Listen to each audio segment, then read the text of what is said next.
Greetings, St. Paul's. Blessings on this Wednesday.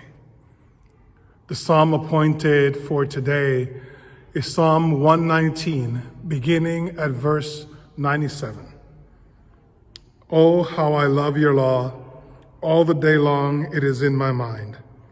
Your commandment has made me wiser than my enemies, and it is always with me.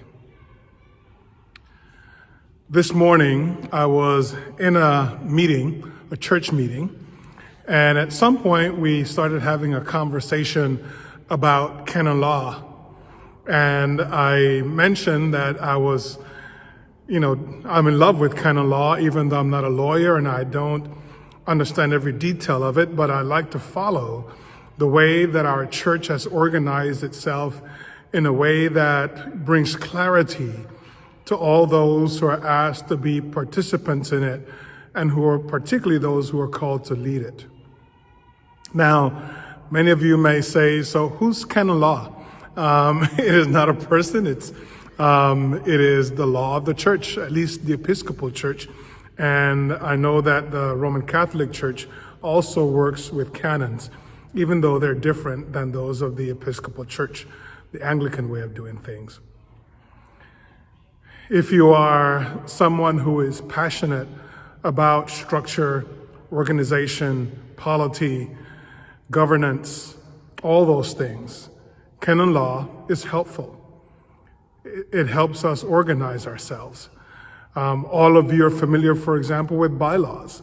And if you're a part of any organization that has a structure, you know that is part of what is done. And I think that the thing that touches my heart the most when I think about this way of being organized is that from the very beginning, the church in the new colonies, in the new country that was founded in 1776, wanted to create a structure that was as democratic as possible. And that's what our canons allow us to do. It clarifies how we organize ourselves in a way that gives everyone in the church a voice.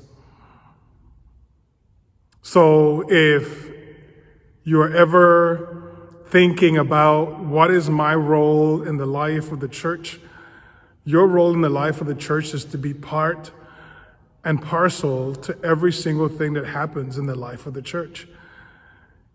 Even if you consider yourself a regular person who sits in the pew, according to the canons of our church, you are not just a regular person. You are a person. You are an individual whose voice, whose mind, whose perspective the church wants and deserves to hear.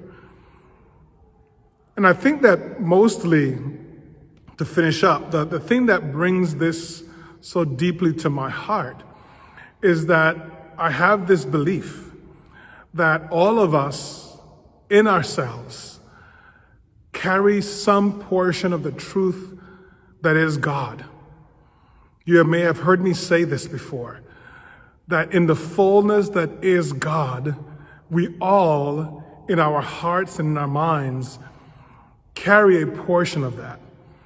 And it is when we bring that portion of our knowledge of God together with that of others that we begin to see more clearly the fullness of God. In a situation where the voices of all members of the community are not heard, then we are missing, or should I say, missing out on a portion of God's full and true revelation. So the law of the Lord, as it sits in my heart and our mind, is not of more value than the one that you have, but rather it is bringing all of them together, that we see God more fully and more clearly, and we understand even in deeper and greater ways our calling, our belovedness, our fullness, not only of humanity, but of divinity that lives within us.